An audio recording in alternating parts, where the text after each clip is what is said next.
আসসালামু আলাইকুম। Channel I সংবাদে আপনাদের সবাইকে আমন্ত্রণ জানাচ্ছি আমি আল আভি জাহান। বিস্তারিত সংবাদের শুরুতেই জানিয়ে দিচ্ছি ফ্রেশ আটা ময়দা সুজি সংবাদ শিরোনামগুলো। জনপ্রশাসন ও বিচার বিভাগ সংস্কার কমিশনের প্রতিবেদন জমা, সংস্কারের মাধ্যমে জাতি সত্যিকারের নাগরিক হয়ে উঠবে প্রধান উপদেষ্টার আশা। ছাত্র তরুণদের নতুন রাজনৈতিক দল চলতি মাসেই 1 লাখ মানুষের মতামত নিয়ে নাম ও প্রতীক চূড়ান্ত হচ্ছে 1 সপ্তাহের মধ্যে।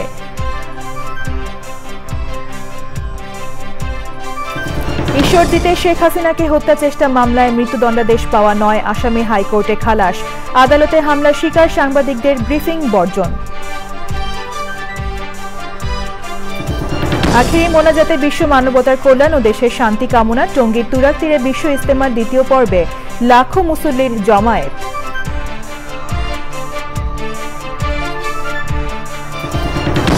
বাটাগোর বাস্কার কচ্ছপ প্রকৃতিতে ফিরিয়ে আনতে 2 বছরের কর্মপরিকল্পনা, জীববৈচিত্র্য সংরক্ষণে পরিবেশবাদীদের জোর তাগিদ।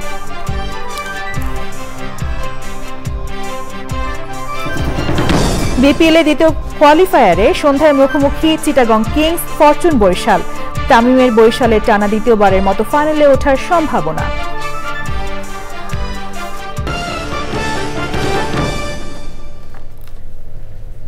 সংবাদ শিরোনামগুলো জানাচ্ছিলাম। এখনকার এই সংবাদ আয়োজন একই সঙ্গে চ্যানেল আই এর ইউটিউব চ্যানেলে এবং চ্যানেল আই এর ওটিটি প্ল্যাটফর্ম আই স্ক্রিনে লাইভ স্ট্রিম হচ্ছে। এবারে বিস্তারিত প্রসঙ্গ। প্রধান উপদেষ্টা ডক্টর মোহাম্মদ ইউনূস বলেছেন, সংস্কারের মাধ্যমে বাংলাদেশিরা সত্যিকার অর্থে নাগরিক হিসেবে নিজেদের ফিরে পাবেন। প্রধান উপদেষ্টার কাছে 2 কমিশন প্রধান তাদের জনপ্রশাসন সংস্কার কমিশন ও বিচার বিভাগ সংস্কার কমিশনের প্রতিবেদন জমা দেওয়ার পর এই কথা জানান তিনি। প্রধান উপদেষ্টা বলেন, এসব প্রতিবেদনের মাধ্যমে পরবর্তী প্রজন্ম সরকারের কাজ সম্পর্কে জানতে পারবে। সত্যিকার ভাবে নাগরিক হিসেবে অধিকার ফিরে পাবো, এটাই আমাদের প্রত্যাশা এবং আপনাদের এই রিপোর্টের মাধ্যমে সে প্রত্যাশা পূরণ হোক।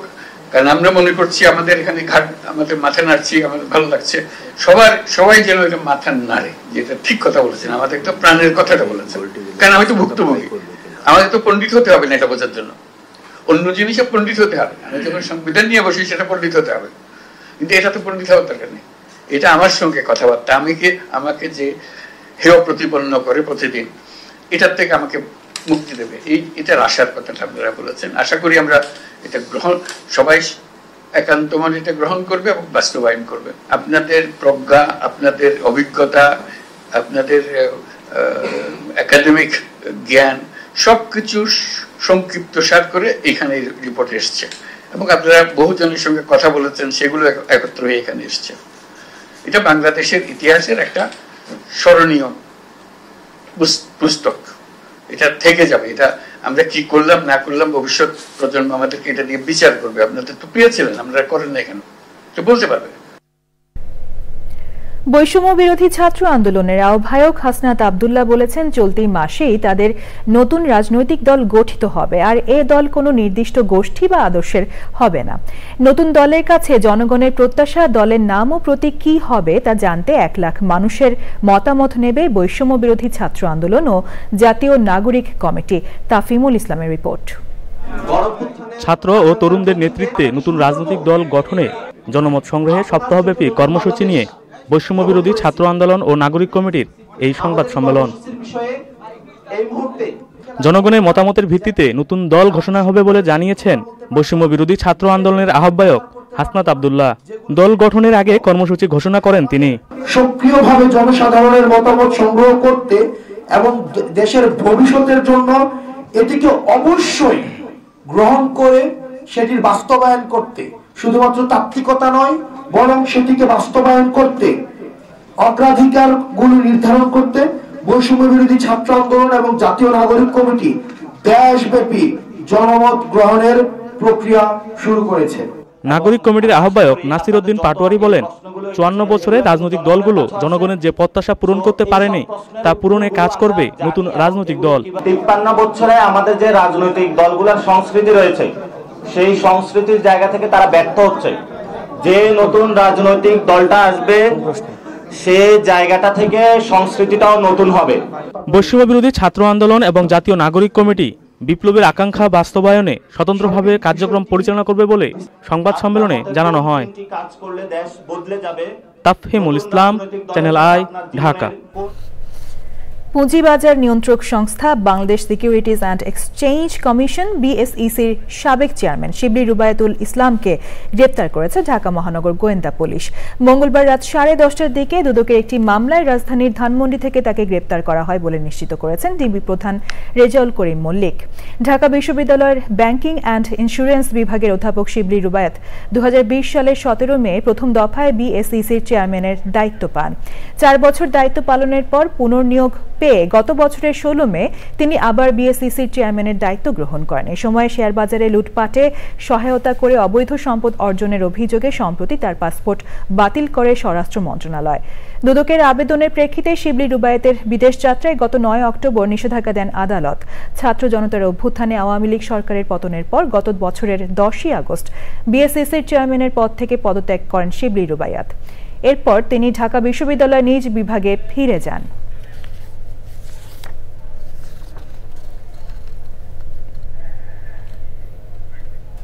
জুলাই গণ অভ্যুত্থানে হত্যা মামলার আসামিরা বিদেশে পালিয়ে থাকলেও তাদের গ্রেফতারের চেষ্টা চলছে বলে জানিয়েছেন স্বরাষ্ট্র উপদেষ্টা। নৌ পুলিশ দপ্তর পরিদর্শন শেষে তিনি বলেন, অযৌক্তিক আন্দোলন আবদারে ধৈর্যের সীমা অতিক্রম করেছে।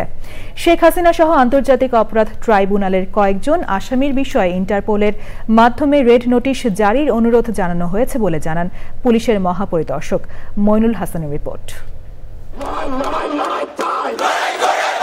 জুলাই গণ অভ্যুত্থানে ছাত্র জনতার আন্দোলনের সময় গণহত্যা সহ মানবাধিকার বিরোধী অপরাধের মামলায় আন্তর্জাতিক অপরাধ ট্রাইব্যুনাল 107 জনের বিরুদ্ধে গ্রেপ্তারি পরোয়ানা জারি করলেও এখন পর্যন্ত গ্রেপ্তার হয়েছে মাত্র 35 জন আসামি। গুলশানের নৌ পুলিশের সদর দপ্তর পরিদর্শন শেষে স্বরাষ্ট্র উপদেষ্টা জানান, বিদেশে পলাতক আসামিদের ধরতে চেষ্টা চালাচ্ছে সরকার। যারা দেশে নাই তাদের তো আমাদের পুলিশ গিয়ে ধরে আনতে পারে না। এটা ক্ষেত্রে আমরা চেষ্টা করতেছি, যেহেতু পার্শ্ববর্তী দেশের সাথে আমাদের একটা ট্রিটি আছে, ওইভাবে তাদের আনা যায় কিনা। কিছু আসামির ব্যাপারে আমরা ইন্টারপোলের মাধ্যমে রেড নোটিশের অনুরোধ জানিয়েছি, তারা এটা প্রসেস করছেন এবং আমার বিশ্বাস অচিরেই আমরা রেড নোটিশগুলো ইস্যু হবে। রেড নোটিশগুলো ইস্যু হলে তখন ওই হোস্ট কান্ট্রি পুলিশের একটা নৈতিক দায়ভার আসবে তাদেরকে অ্যারেস্ট করার। যখন তখন রাস্তা আটকিয়ে আন্দোলন করা থেকেও বিরত থাকতে বলেন উপদেষ্টা। কারণে অকারণে এই যে বিভিন্ন রাস্তাঘাট বন্ধ করছে, এটা যদি আপনারা ভালোভাবে প্রচার করেন, সেই সময় কিন্তু জনগণে অতিষ্ঠ হয়ে যাবে। এখনই কিন্তু জনগণ অতিষ্ঠ, যে কোনো এই যে কারণ অকারণেই তারা রাস্তাঘাট, এই যে গতকালকে দেখবেন এই গ্রামীণ ফোনের হেড অফিস দেয়া 12টা পর্যন্ত বন্ধ করে রাখছে। এগুলি আপনারা মিডিয়া বলেন, এই জিনিসগুলো আমাদেরও কিন্তু একটা ধৈর্যের সীমা থাকা দরকার। উত্তরা ও নিউ মার্কেট থানা এবং কাশিমপুর কারাগারে হামলার ঘটনায় জড়িতদের বিরুদ্ধে ব্যবস্থা নেওয়া হচ্ছে বলে জানান স্বরাষ্ট্র উপদেষ্টা। Moinul Hasan, channel I, Dhaka. আখিরি মোনাজাতের মধ্য দিয়ে শেষ হল শুরায়ে নেজা মাওলানা জুবায়ের অনুসারীদের 2 পর্বের বিশ্ব ইজতেমা। টঙ্গীর তুরাগ তীরে মুসলমানদের দ্বিতীয় বৃহত্তম ধর্মীয় জমায়েতের আখিরি মোনাজাতে বিশ্ব মানবতার কল্যাণ এবং দেশের শান্তি কামনা করেন লাখ লাখ ধর্মপ্রাণ মুসল্লি। চকর মালিথার রিপোর্ট।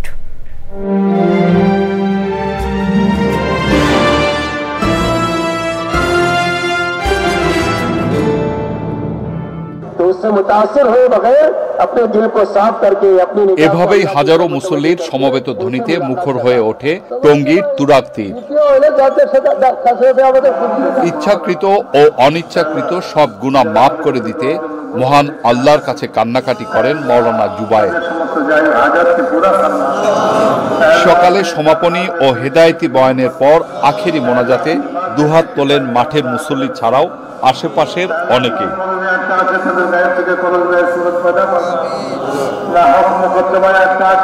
প্রথমে আরবি এবং পরে বাংলায় মোনাজাতে পাপ মুক্তি আর পরম করুণাময়ের অপার সন্তুষ্টি অর্জনে কান্নায় ভেঙে পড়েন অনেকেই।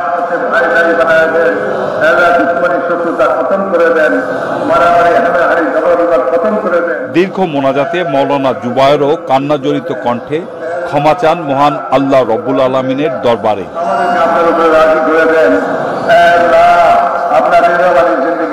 আল্লাহ পাকের কাছে দেশ এবং বিশ্ব মানবতার শান্তি ও কল্যাণ কামনা করেন সবাই।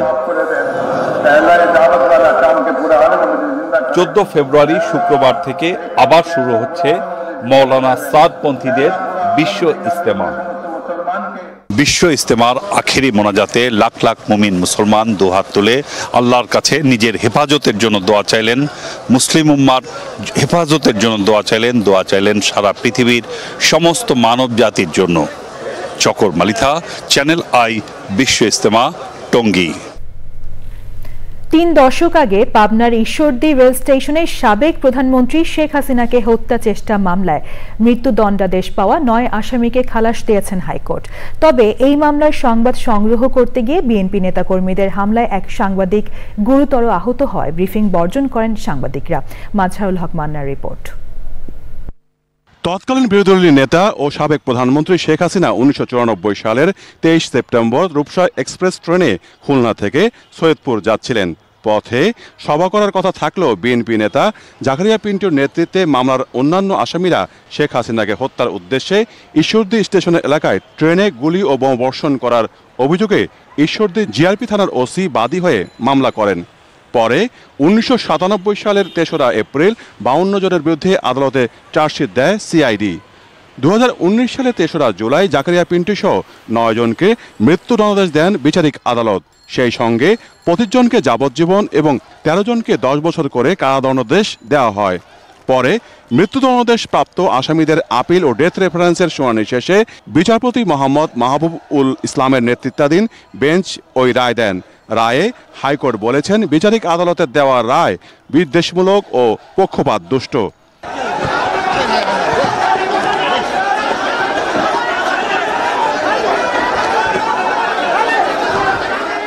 এই মামলায় সংবাদ সংগ্রহ করতে গিয়ে বিএনপির নেতাকর্মীদের হামলার শিকার হন এটিএন নিউজের সাংবাদিক জাভেদ আক্তার।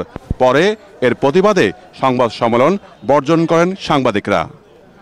মাজহারুল হক মান্না, চ্যানেল আই, ঢাকা। বাংলাদেশ পরিসংখ্যান ব্যুরোর তথ্য অনুযায়ী দেশের সবচেয়ে দারিদ্র্যপ্রবণ জনপদ মাদারীপুরের ডাসার উপজেলা। কিন্তু ডাসারে দৃশ্যমান দারিদ্র্য আসলে কতটুকু, সাধারণ মানুষের প্রতিক্রিয়াই বা কি, সরেজমিন দেখতে ডাসারে গিয়েছিল চ্যানেল আই সংবাদ টিম। আলী আজগরের তোলা ছবিতে পরাগ আজিম জানাচ্ছেন বিস্তারিত। গত বৃহস্পতিবার দারিদ্র্য মানচিত্র 2022-এর রিপোর্ট প্রকাশ করে বাংলাদেশ পরিসংখ্যান ব্যুরো, যার সহায়তায় ছিল ওয়ার্ল্ড ফুড প্রোগ্রাম ও বিশ্ব ব্যাংক। রিপোর্ট অনুযায়ী দেশের সবচেয়ে দারিদ্র্যপ্রবণ উপজেলা মাদারীপুর জেলার ডাসার। দারিদ্র্যের হার 63.2%। ডাসার মাদারীপুরের একটি নতুন উপজেলা, যা কালকিনি উপজেলার 5টি ইউনিয়ন নিয়ে গঠিত হয় 2021 সালে। সদর উপজেলার আশেপাশের রাস্তা, সুদৃশ্য বাড়ি ও নান্দনিক মসজিদ দেখে পরিসংখ্যান ব্যুরোর তথ্যের সাথে মিলের চেয়ে অমিলই চোখে পড়ে বেশি। সেখানকার মানুষের প্রতিক্রিয়াও ভিন্ন। আমাদের এলাকায় যদি 20টা ঘর থাকে, 6 থেকে 7 জন থাকে আপনার ইউরোপ কান্ট্রিতে, ইতালি, স্পেন, লন্ডন। ওরকম গরিব তো পৃথিবীর সব জায়গায় আছে, ওই তুলনায় ডাসার কোনো গরিব নেই। ডাসারের শিক্ষার হার সবচেয়ে বেশি। আমাদের একটা ইজ্জতের ব্যাপার হয়ে দাঁড়াইছে। তবে পরিসংখ্যানকে একেবারে উড়িয়ে দেননি ডাসার উপজেলা নির্বাহী কর্মকর্তা। সাধারণ চোখে আসলে এভাবে আমি দেখছি না, তবে পরিসংখ্যান কোন ইন্ডিকেটরে সেটা গভীরভাবে পর্যবেক্ষণ করেছে বা জরিপ করেছে তারা নিশ্চয়ই ভালো বলতে পারবে। আলোর নিচে অন্ধকারের মতোই উপজেলা ভবনের ঠিক বিপরীতে এই বাড়ির অবস্থান। এখানে ভাড়া থাকেন কয়েকজন ছিন্নমূল মানুষ। আমি কিছুই করি না, আমার তো বাড়িঘর নাই, আমার কিছু নাই। আমি সত্যি বলবো নাকি মিথ্যা বলবো? কেটা গরিব কেটা ধনী সেটা তো আমি জানি না। আমরা এই যে আমি টুকটাক একটু কাজ করি, আর বাপের তো সংসার চলে না। উপজেলা থেকে কয়েক কিলোমিটার দক্ষিণে এগুলে রাস্তায় চোখে পড়ে দিনমজুর নারীদের। মাঠে কি কাজ করেন? এই তো সারা লাগাই, 350 টাকা। এই কি হয়? আমরা যে গরিব আছি, আমাদের জন্য তার কিছু বাইরে ইনকাম বা কর্মসংস্থান এরকম পাশাপাশি কোনো নাই। আমার এলাকার দেখবে না, গরিব না ধনী দেখবে না।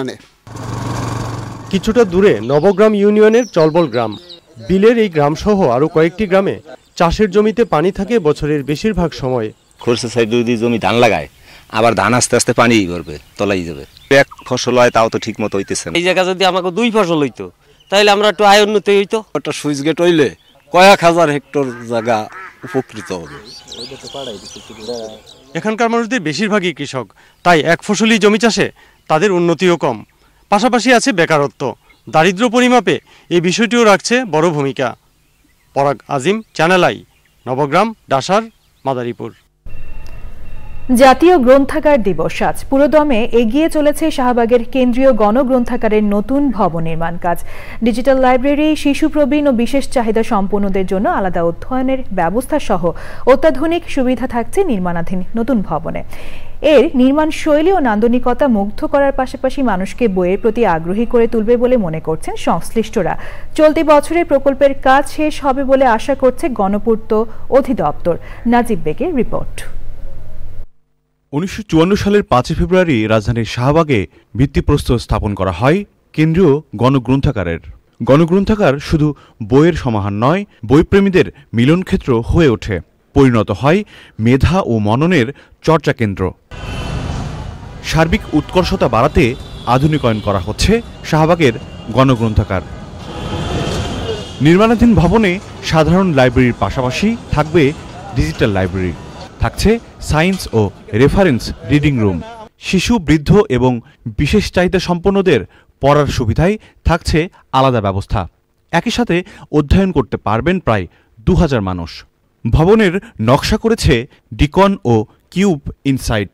সকল বয়সীমার জন্য, যেমন ধরেন বাচ্চা, তারপরে ইয়াং এবং যারা বয়োবৃদ্ধ আছেন সবার জন্য আমাদের আলাদা আলাদা রিডিং সেকশন এখানে থাকছে।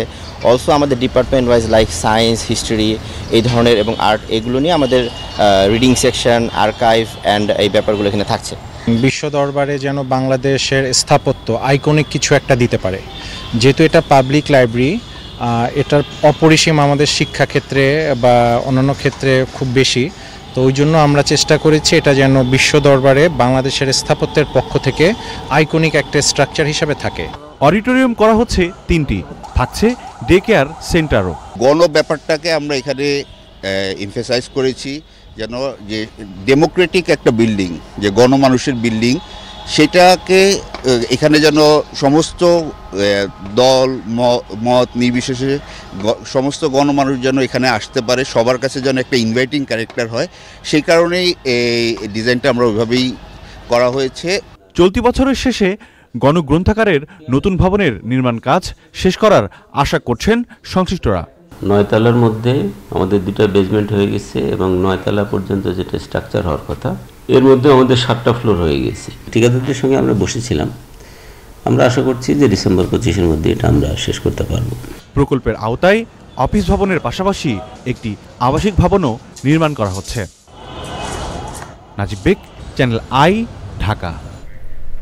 প্রকৃতি থেকে হারিয়ে যাওয়া বড় কাইট্টা বা বাটাগুর বাস্কা কচ্ছপের কৃত্রিম প্রজননের উদ্যোগে বড় ধরনের সফলতা আশায় এর সংরক্ষণ ও প্রকৃতিতে ফিরিয়ে আনতে আরও 2 বছরের কর্মপরিকল্পনা নির্ধারণ করেছে বন বিভাগ। অস্ট্রিয়ার জু ভিয়েনা এবং প্রকৃতি ও জীবন ফাউন্ডেশন জলবায়ু পরিবর্তনের অভিঘাত মোকাবেলা ও বিপন্ন বাস্তুতন্ত্র পুনরুদ্ধারে কাছিম সহ অন্যান্য জীববৈচিত্র্য সংরক্ষণের বিকল্প নেই বলে মত পরিবেশবাদীদের। আলিম আল্লাজের রিপোর্ট।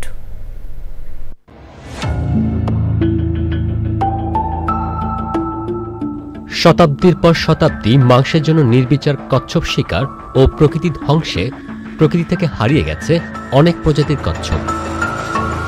তাদেরই এক প্রজাতি বাটাগুর বাস্কা বা নর্দার্ন রিভার টেরাপিন, যা বড় কাইট্টা নামেও পরিচিত।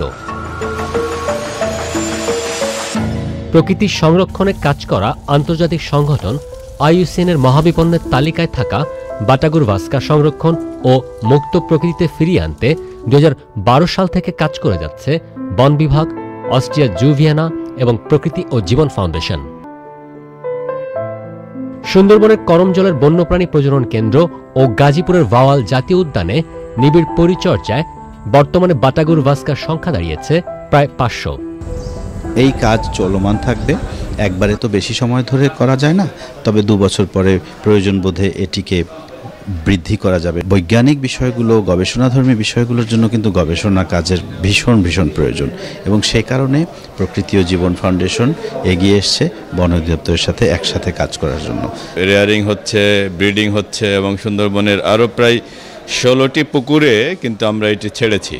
এটি আমাদের উদ্দেশ্যটি হচ্ছে এই পুকুরগুলোতে যখন আস্তে আস্তে ব্রিডিং হবে এবং তারাই কিন্তু আস্তে আস্তে পুকুর থেকে কিন্তু সুন্দরবনের নদী খালে আস্তে আস্তে বিস্তৃতি হবে, এবং এইভাবেই এই বাতাগুর বাস্কা কিন্তু প্রকৃতিতে আস্তে আস্তে চলে আসবে। কচ্ছপটি সংরক্ষণ ও প্রকৃতিতে ফিরিয়ে আনার অভিযাত্রায় আরও 2 বছরের কর্মপরিকল্পনা নির্ধারণ করেছে সংস্থাগুলো।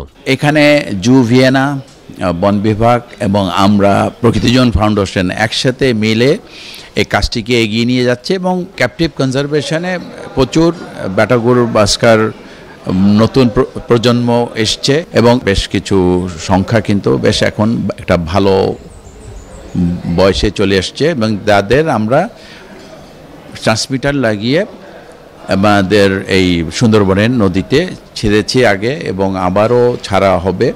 আমরা যে জিনিসটাতে সবচেয়ে বেশি জোর দিচ্ছি এর বংশবৃদ্ধি, এবং এই বংশবৃদ্ধিটা যদি করতে পারি আমরা আরও ভালোভাবে আরও বাড়াতে পারি, তাহলে যেটা হবে নেচারে হয়তো এক সময় এরা আবার ফিরে যাবে এবং আবারও এরা আগের মতো বিচরণ করবে আমাদের নদ নদীতে। একসময় সুন্দরবন থেকে শুরু করে মিয়ানমার, থাইল্যান্ড হয়ে মালয়েশিয়া উপকূল পর্যন্ত ছিল বাটাগুর ভাস্কার বসতি। আলিমাল রাজি, চ্যানেল আই, ঢাকা। এবার রয়েছে ভাষার মাস ফেব্রুয়ারি।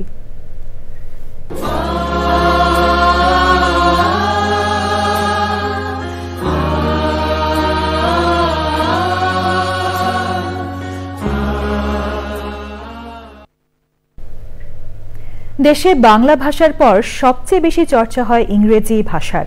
প্রাতিষ্ঠানিক শিক্ষায় ইংরেজি ব্যাপক গুরুত্ব পেলেও ব্যবহারের ক্ষেত্রে কতটা কাজে আসছে তা নিয়ে প্রশ্ন রয়েছে।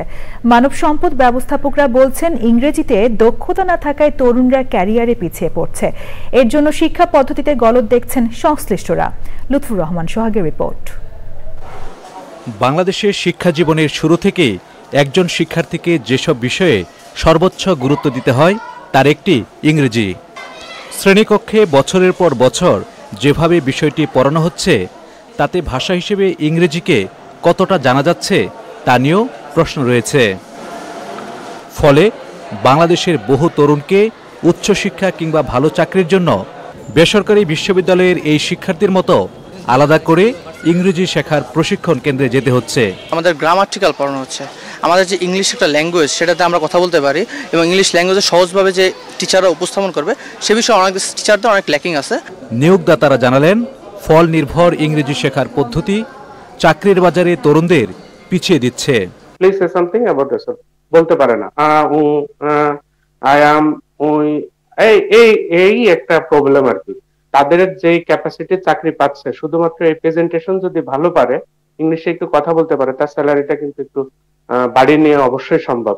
ইংরেজির এই শিক্ষকের পর্যবেক্ষণ, শিক্ষার্থীরা বিষয়টির পেছনে প্রচুর সময় ও অর্থ ব্যয় করলেও তা কাজে না আসার কারণ হলো শিক্ষার পদ্ধতি। ইংলিশ ক্লাসে টিচার ইংলিশে কথা বলবে এবং স্টুডেন্টরাও ইংলিশে রিপ্লাই করবে, তাহলে মনে হয় এই লিসেনিং এবং স্পিকিং স্কিলটা বাচ্চাদের হয়ে যাবে। 1 থেকে যদি প্র্যাকটিস করে তাহলে অবশ্যই এটা স্কুল জীবন পার করেই সে ইংলিশে ফ্লুয়েন্ট হয়ে যেতে পারে। দেশের অগ্রযাত্রা নিশ্চিতে মাতৃভাষা চর্চার পাশাপাশি ইংরেজি শেখানোর পদ্ধতি সময় উপযোগী করার তাগিদ দিয়েছেন তিনি। লিসেনিং এবং স্পিকিং এর উপরে এরকম একটা পরীক্ষা নেওয়া যায়, তাহলে মনে হয় অবশ্যই অতি দ্রুতই বাচ্চারা ইংরেজি শিখে যাবে। লুৎফুর রহমান সোহাগ, চ্যানেল আই, ঢাকা।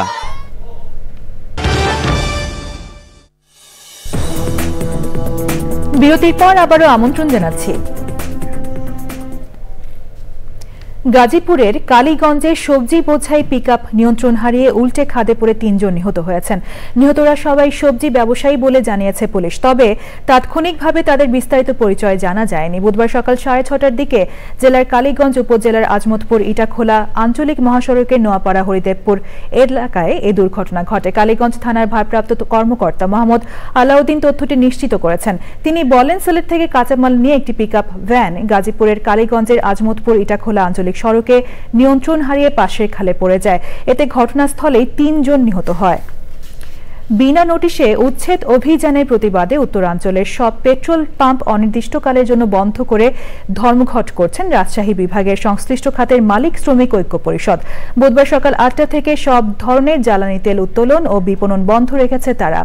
এই কারণে সিরাজগঞ্জেও পেট্রোল পাম্পগুলোতে জ্বালানি তেল উত্তোলন ও বিপণন বন্ধ রাখা হয়েছে। এছাড়া সিরাজগঞ্জের বাঘাবাড়ি তেল ডিপো থেকে জ্বালানি তেল পরিবহনও বন্ধ রেখেছেন ট্যাঙ্ক লরি শ্রমিকরা। উত্তরবঙ্গ ট্যাঙ্ক লরি শ্রমিক ইউনিয়নের সভাপতি আজিজুল ইসলাম জানান, সড়ক ও জনপথ অধিদপ্তর নওগাঁয় বিনা নোটিশে পেট্রোল পাম্পের সামনের রাস্তা খুঁড়ে বন্ধ করে দেওয়ার প্রতিবাদে রাজশাহী ও রংপুর বিভাগে Bangladesh petroleum dealers, distributors, agents এবং পেট্রোল পাম্প ওনার অ্যাসোসিয়েশন এই ধর্মঘটের ডাক দিয়েছে। রংপুরে সাংবাদিকদের বিরুদ্ধে মিথ্যা মামলা ও রংপুর প্রেস ক্লাবের প্রশাসকের প্রত্যাহার দাবিতে প্রতিবাদ সমাবেশ ও মানববন্ধন করেছেন গণমাধ্যম কর্মী সহ বিভিন্ন শ্রেণী পেশার মানুষ। কর্মসূচিতে ৩৫টি সামাজিক, সাংস্কৃতিক, রাজনৈতিক ও পেশাজীবী সংগঠনের নেতারা অংশ নেন। তারা ১৯ সাংবাদিকের বিরুদ্ধে মামলা প্রত্যাহারের দাবি জানান। রংপুর প্রেস ক্লাবে বেআইনিভাবে প্রশাসক নিয়োগ করার অভিযোগ এনে তার প্রত্যাহারও চান বিক্ষোভকারীরা। প্রেস ক্লাব প্রাঙ্গণে সাংবাদিক আরিফুল হক রুজুর সভাপতিত্বে মানববন্ধন সমাবেশে সংহতি প্রকাশ করে বক্তৃতা করেন জেলা বিএনপি নেতা ফজলুর রহমান বাদল ও অন্যরা। বক্তারা অভিযোগ করেন, সমাজসেবা দপ্তরের দুর্নীতি ঢাকতে সাংবাদিকদের বিরুদ্ধে মামলা করে তাদের কণ্ঠরোধ করার চেষ্টা করা হচ্ছে। দাবি মানা না হলে জেলা প্রশাসক ও সমাজসেবা কার্যালয় ঘেরাও কর্মসূচি পালনের ঘোষণা দেন বিক্ষোভকারীরা। ভয়ঙ্কর শীতে কাঁপছে গোটা কানাডার ক্যালগেরি ও আলবার্টার আশপাশের শহর। প্রচণ্ড ঠান্ডা আর তুষারপাতে মঙ্গলবার একদিনে ১৩৫টি দুর্ঘটনায় ১৬ জন আহত হয়েছে। গত ৪ দিনে ৪০০রও বেশি দুর্ঘটনার খবর পাওয়া গেছে। কানাডার প্রতিনিধি বুলবুল আহমেদ জানাচ্ছেন বিস্তারিত। কানাডার ক্যালগেরি ও আলবার্টার আশেপাশের শহরে এখন প্রচণ্ড ঠান্ডা। তাপমাত্রা -33 থেকে -43 ডিগ্রি সেলসিয়াস পর্যন্ত ওঠানামা করছে।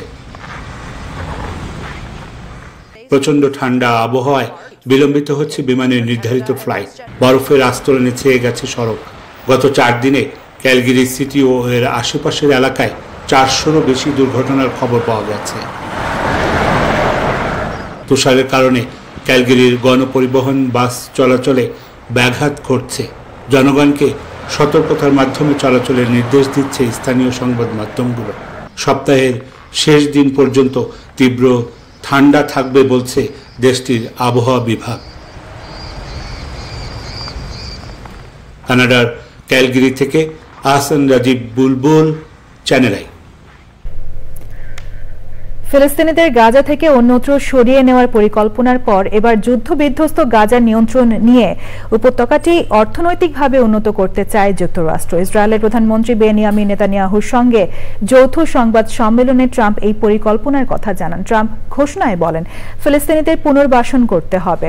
এই পদক্ষেপ বাস্তবায়ন হলে ইসরায়েল ফিলিস্তিন সংকটে যুক্তরাষ্ট্রের দীর্ঘদিনের নীতির আমূল পরিবর্তন ঘটবে বলে জানান ট্রাম্প। তার নতুন এই দৃষ্টিভঙ্গির প্রশংসা করলেও বিস্তারিত কিছু বলেননি ইসরায়েলের প্রধানমন্ত্রী নেতানিয়াহু।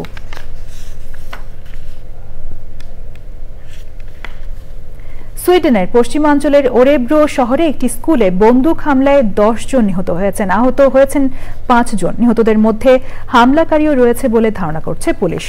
পুলিশ জানায়, স্থানীয় সময় মঙ্গলবার বিকেলে রাজধানীর স্টকহোম থেকে ২০০ কিলোমিটার পশ্চিমে ওরেব্রোর রিসবার্গস্কা স্কুলে হামলা চালায় এক বন্দুকধারী।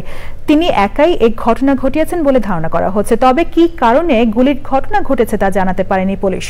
স্কুলটিতে বয়স্করা পড়াশোনা করেন। এই ঘটনাকে সুইডেনের জন্য খুবই বেদনাদায়ক একটি দিন বলে উল্লেখ করেছেন সুইডিশ প্রধানমন্ত্রী উলফ ক্রিস্টারসন। বিশ্বখ্যাত দানবীর ও আধ্যাত্মিক নেতা প্রিন্স করিম আল হুসাইনি আগা খান মারা গেছেন। ইন্না লিল্লাহি ওয়া ইন্না ইলাইহি রাজিউন। তার বয়স হয়েছিল ৮৮ বছর। এই তথ্য নিশ্চিত করেছে তার দাতব্য সংস্থা আগা খান ডেভেলপমেন্ট নেটওয়ার্ক। মঙ্গলবার এক বিবৃতিতে তারা জানিয়েছে, পর্তুগালের লিসবনে পরিবারের সদস্যদের মাঝে তিনি শেষ নিঃশ্বাস ত্যাগ করেন। প্রিন্স করিম আগা খান ছিলেন শিয়া মুসলিমদের ইসমাইলি সম্প্রদায়ের ৪৯তম বংশগত ইমাম। ১৯৫৭ সালে মাত্র ২০ বছর বয়সে দাদার স্থলাভিষিক্ত হন তিনি। সুইজারল্যান্ডে জন্মগ্রহণ করা আগা খান ছিলেন ব্রিটিশ নাগরিক।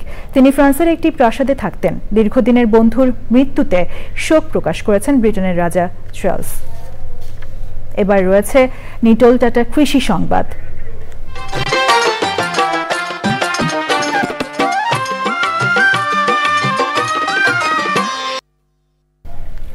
ফুলের রাজধানী হিসেবে পরিচিত যশোরের গদখালিতে চলতি মৌসুমে উৎপাদন ও সরবরাহ বেড়েছে। এজন্য বাজারে ফুলের দামও কম। তবে সামনে বিশেষ দিনগুলোতে কাঙ্ক্ষিত দাম পেয়ে লাভবান হওয়ার আশা করছেন চাষি ও ব্যবসায়ীরা। যশোর প্রতিনিধি আকরামুজ্জামানের রিপোর্ট। উৎসব ও বিশেষ দিন ঘিরে জমজমাট যশোরের গদখালির ফুল বাজার। এবছর ফুলের উৎপাদন ও সরবরাহ বাড়ায় আগেভাগেই জমে উঠেছে ফুলের এ মোকাম। তবে কাঙ্ক্ষিত দাম পাচ্ছেন না চাষিরা। এতে আর্থিক ক্ষতির কথা বলছেন তারা। গোলাপ বিক্রি হবে 15 থেকে 20 টাকা পিস, আশাবাদী এবং হবে ইনশাআল্লাহ। প্রতি বছরই হয়েছে কম আর বেশি, আমাদের একটু চাষিদের লস হয়েছে, তো লস হইলে বেচা কিনি মোটামুটি হয়েছে আর কি। লোকজন বেশি কিন্তু দাম কম, গিলানের দাম কম। 300 টাকা 6 টাকা পিস পড়েছে, সেক্ষেত্রে দাম অবশ্যই খুবই সাশ্রয়ী আর আমি কিনতে পেরে অনেক বেশি খুশি। 14 ফেব্রুয়ারি পয়লা ফাল্গুন ও ভ্যালেন্টাইন্স ডে এবং 21 ফেব্রুয়ারি ঘিরে ফুলের কাঙ্ক্ষিত দাম পাবেন বলে আশা করছেন ফুল চাষি ও ব্যবসায়ীরা। মার্কেটের অবস্থা খুবই ভালো, কারণ ফুলের উৎপাদনও বেশি, যার কারণে আমাদের চাষিরা খুব স্বাচ্ছন্দ্যে ফুল বিক্রয় করতেছে। এবং আমাদের বিগত বর্ষার মৌসুমে যে ক্ষতিটা হয়েছিল, আমরা আশা করতেছি আগামী 14 ফেব্রুয়ারি 21 ফেব্রুয়ারি পয়লা ফাল্গুন এই 3 দিবসকে কেন্দ্র করে ইনশাল্লাহ চাষিরা তাদের ক্ষতিটা পুষিয়ে নেবে। কৃষি বিভাগ জানিয়েছে চলতি বছর যশোর জেলায় 700 হেক্টর জমিতে বিভিন্ন জাতের ফুল চাষ হয়েছে। যশোর থেকে আকরামুজ্জামান, চ্যানেল আই। এবার প্রকৃতি সংবাদ।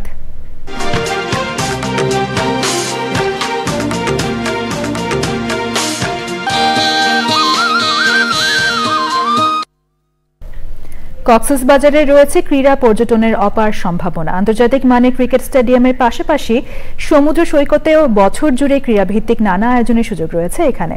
সংশ্লিষ্টরা বলছেন শুধুমাত্র খেলাধুলোকে কেন্দ্র করেই আলাদা পর্যটন হাব গড়ে তোলা সম্ভব।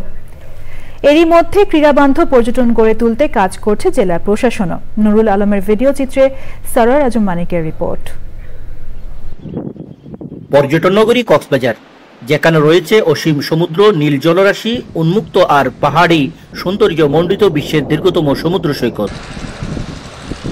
এছাড়া আন্তর্জাতিক মানের ক্রিকেট ও ফুটবল স্টেডিয়াম, বিকেএসপি, বিমানবন্দর ও হোটেল রেস্টুরেন্টও আছে কক্সবাজারে। এতে প্রকৃতির স্বর্গীয় সৌন্দর্যের হাতছানিতে শুধু পর্যটকরাই নয়, বরং দেশ বিদেশের লাখো ক্রীড়াপ্রেমীদেরও গন্তব্য কক্সবাজার। সংশ্লিষ্টরা বলছেন উন্মুক্ত সৈকতে ভলিবল, ফুটবল, ক্রিকেট, ম্যারাথন, হাডুডু কিংবা সার্ফিং আয়োজন সম্ভব। বিশ্বে ছড়িয়ে দেওয়ার জন্য এই অ্যাক্টিভিটিস গুলা যদি আমরা ফেস্টিভ্যাল আকারে করতে পারি, আমার মনে হয় এই পর্যটন আরো ডেভেলপ হবে। বাংলাদেশকে প্রমোট করার জন্য, কক্সবাজারকে প্রমোট করার জন্য বর্তমান সরকার যদি চাই, এখানে খেলাধুলাকে আরো বেশি ভবিষ্যতের সামনের দিকে এগিয়ে নিতে পারবে। কক্সবাজার ক্রীড়া পর্যটনের হাব হিসেবে গড়ে উঠলে গতি আসবে অর্থনীতিতেও। ক্রীড়ার শহর হিসেবে যদি আমরা যদি প্রমোট করি, কক্সবাজার এটা মানুষের পর্যটকদের জন্য একটা আকর্ষণীয় ভ্যালু হবে এবং অনেকে শুধু সমুদ্র দেখতে না, ক্রীড়া দেখতেও কক্সবাজার আসবে। ক্রীড়া পর্যটনের সম্ভাবনা বাস্তবে রূপ দিতে তৎপর জেলা প্রশাসনও। কক্সবাজারের যে কারাতে, মার্শাল আর্টের যে একটা সমৃদ্ধি সারা বাংলাদেশে প্রসিদ্ধ, এবং তাকে ঘিরে একটি স্পোর্টস ট্যুরিজম গড়ে উঠতে পারে। আমরা আগামীতে এগুলো নিয়ে কাজ করছি। সরকারের সদিচ্ছায় কক্সবাজার হয়ে উঠবে ক্রীড়া পর্যটনের অন্যতম দৃষ্টান্ত। প্রত্যাশা ক্রীড়া প্রেমী সহ সব মহলের। কক্সবাজারের আন্তর্জাতিক ক্রিকেট স্টেডিয়াম থেকে সরোয়ার আজম মানিক, চ্যানেল আই। সবশেষে ফ্রেশ আটা ময়দা সুজি সংবাদ শিরোনামগুলো জানিয়ে দিচ্ছি আরো একবার। জনপ্রশাসন ও বিচার বিভাগ সংস্কার কমিশনের প্রতিবেদন জমা। সংস্কারের মাধ্যমে জাতি সত্যিকারের নাগরিক হয়ে উঠবে প্রধান উপদেষ্টার আশা। ছাত্র তরুণদের নতুন রাজনৈতিক দল চলতি মাসে 1 লাখ মানুষের মতামত নিয়ে নাম ও প্রতীক চূড়ান্ত হচ্ছে 1 সপ্তাহের মধ্যে।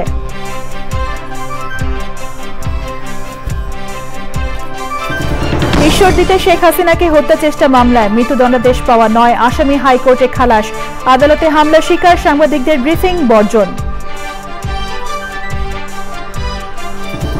আখিরি মোনাজাতে বিশ্ব মানবতার কল্যাণ ও দেশের শান্তি কামনা। টঙ্গীর তুরাগ তীরে বিশ্ব ইজতেমার দ্বিতীয় পর্বে লাখো মুসল্লির জমায়েত।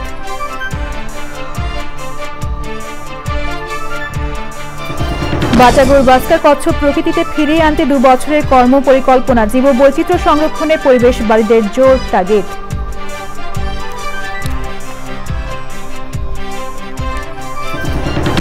এবং বিপিএল এর দ্বিতীয় কোয়ালিফায়ারের সন্ধ্যায় মুখোমুখি চিটাগং কিংস খুলনা টাইগার্স। জিতলেই ফাইনালে সঙ্গী হবে ফরচুন বরিশালের।